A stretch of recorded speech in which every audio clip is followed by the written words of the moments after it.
Hello, this is Deep Thoughts with Deegan, and today I'm going to talk about some random factoring things that might be useful. Now, these things are pretty random, so you may never see them. But also, if you do see them, you'll be able to just quickly go through. So here I have a really long polynomial, but you'll notice there's some patterns here that I have underlined from the first time I tried to record this. You'll notice there's a repeating coefficients a and b, and the a goes on the even coefficients and the b goes on the odd coefficients. And the idea here is we can have an infinite number of terms as long as the leading term has an even degree.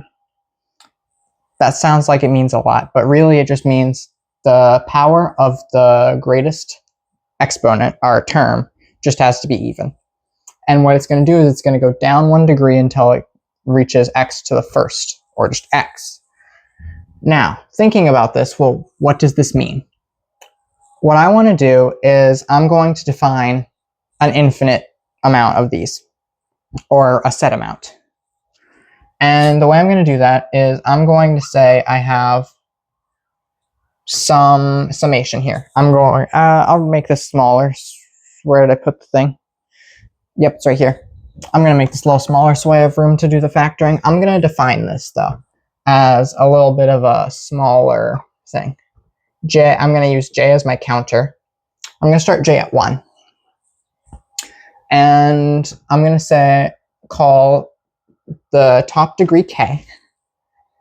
And what this is going to end up looking like is a sum. The reason I'm using a sum is because I'm basically splitting this into each pair of terms. And so that's going to be ax to the something plus bx to the something, right?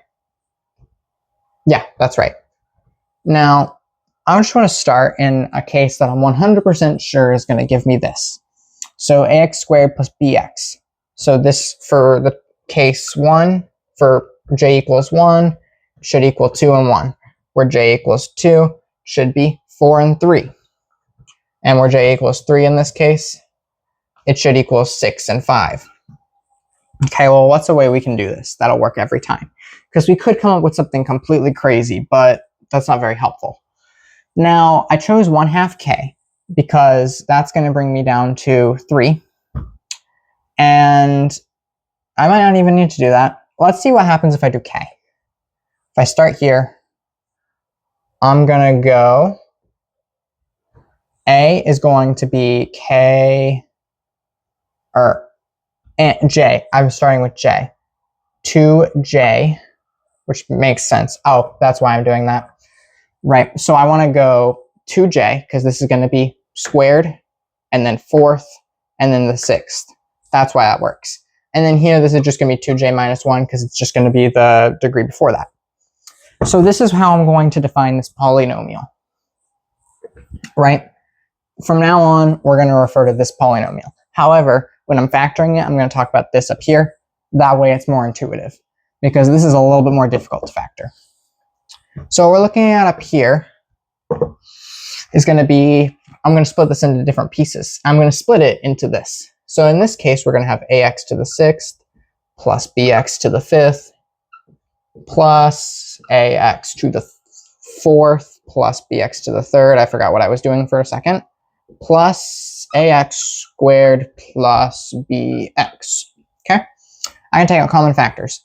And just to explain this, I'm going to, I'll write this over here in a little asterisk.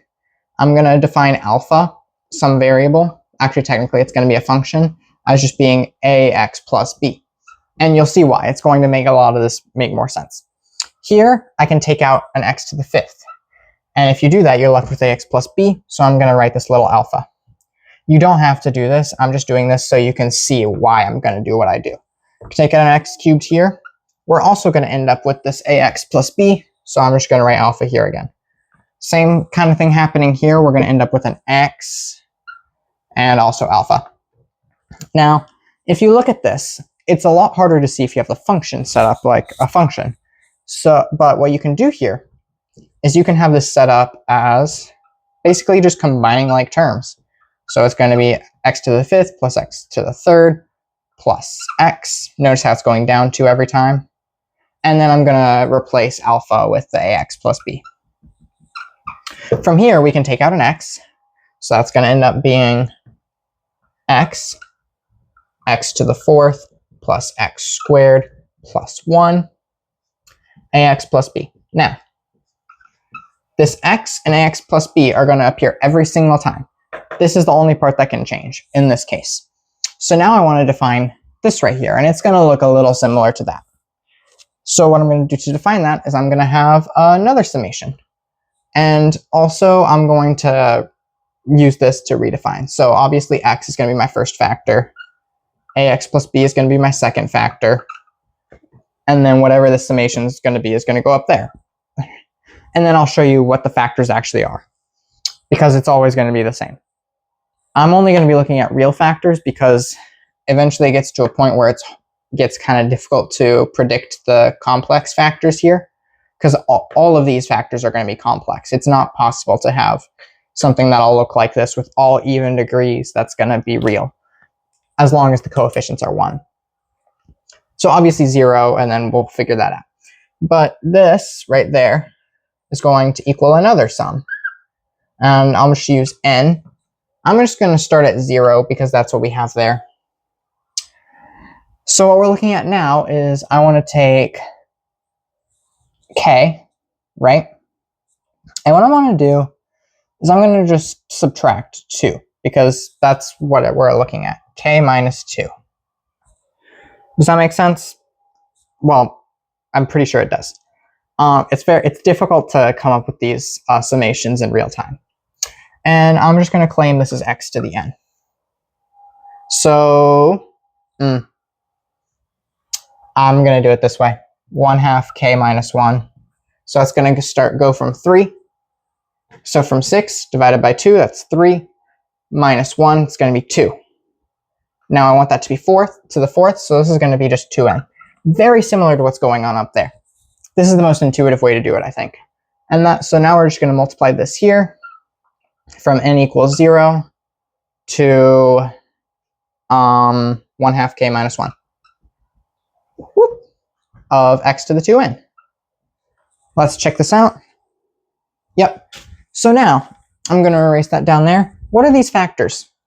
Well, I'm only looking at real factors. So for now, I'm going to just ignore this, because once again, always going to be imaginary solutions. So we're looking at x and ax plus b. X, ax plus b equals 0. Remember, we want to set it to 0. That's why I don't have a constant added there. First of all, obviously, this is going to be 0. And I can look at this and say the other one is going to be negative b over a, but I'll prove that, right? So now I'm going to say ax plus b is equal to 0. Subtract b from both sides, and then divide by a. When I think about this, I think of the slide and divide method, where I know this is going to be x. I'm going to take this this back here underneath, so it's going to be b over a, and then the opposite of that's just going to be negative, so negative b over a. That's also valid. So these are going to be our solutions. These are our real solutions. You can technically find these, but I really don't, unless you have to, don't. Because usually these are the only thing you'll need. But even in like calculus, when you're just trying to find like turning points and stuff, this is all you need. So I think, let's see what time we're at.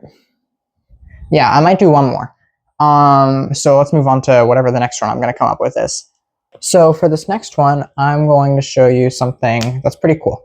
So one of the factoring shortcuts that they usually teach you in school is what they call a perfect square trinomial, which is just you have a sum or a difference squared equals a squared plus 2ab plus b squared, right? Well, for a cube, it's also, dropped everything, it's also pretty simple. So the way I'm going to show this is I'm just going to have my a squared plus 2ab plus b squared here. And then down here, I'm just going to have my a plus b, because I'm just multiplying a plus b squared, which is this, by a plus b. And I'm just going to fill this in. That's going to be a to the third, 2a squared b, ab squared, a squared b. That's going to be 2ab squared, and then b to the third. Okay, and I'll color code this a little bit. Actually, that's going to be very difficult with the amount of things there is. Let's see, I'll do red. So here I have a cubed. There's only one a cubed term, but there's two a squared b terms. So I'm going to add these together, and it's going to be 3a squared b. And I'm going to take these two, because these are ab squared terms. Both of these are. Put these together. We're going to get 3ab squared. And then we just have one b cubed term. So actually, this is pretty similar to that. It's just you expand this out a little bit, where you have a squared b times 3, and then ab squared times 3.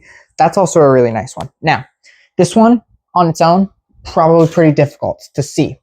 So what I would recommend is only try to use this if you have a multivariable kind of function. Like, let me come up with an example that might not factor well at all. Or I'm going to make it factor well. So I want to see, I don't know, 2 for 8x cubed. This is going to be very difficult. Plus 4. Hold on. Here's what I'm going to do. I'm just going to write the first one. Where I'm going to say a is equal to 2x. This is very hard to do off the top of my head. I'm going to say b is equal to like 3y. And this will work. You see I'm using different variables because it's very hard to recognize if it's all like pushed together. So now what we're looking at is 8x cubed plus 3 times a squared. A squared is 4x squared. B is 3y. So we're looking at 3. I'm actually going to write out this whole thing. That's the wrong side of the marker. 3, 2x squared times 3y plus, same thing here, but it's instead 2x and then 3y squared. And this is just going to be 3y cubed, which is going to be 3, 9, 27 y cubed. That's a 2. Okay, so now I'm going to put these together. This right here is going to be 3, 9, 18. So I'm going to say 8x cubed plus 18x squared y plus another 18. 18, wait, 3 times 3. Yeah, it's still right. Nope. I didn't do this right. That's 9 times 2 is 18 times 2 is 36 actually. And then right here I have 3 times 2 is 6. 3 times 3 is 9. 6 times 9 is 54. 54 xy squared plus 27 y to the third. Now this looks like a disaster, and it is a little bit. But if you recognize that this and this are perfect cubes, you can do the same kind of test that you can do with a perfect square trinomial, where you have, I'm going to show you this test because I think, I don't know how often it's shown. I think you're just usually told, no, this is a perfect square trinomial. So let's say I'm going to come up with one off the top of my head. 4x squared plus, yeah, I'll do plus. I don't know. I'll do 3, 2, 2, 12, 12x plus 9, right? And we can see these two are perfect squares. So that's going to be 2x squared, and that's going to be 3 squared. So then we just do 2 times this times this. 2 times 2x times 3. It's 4x times 3, and that's 12x. So you can do this kind of same test on something of this form. If you see these first and last terms are perfect cubes. It doesn't necessarily even have to be like in words are very difficult. In a multivariate function like this, it could be anything. So I think that's pretty cool. And I think that's all I'm going to do today. These are not normal ones. I actually just came up with these on my own. I'm sure other people have come up with them, but these are different than the ones that you're usually taught in school. And they might be useful. So this was Deep Thoughts with Deegan, and I'll see you next time.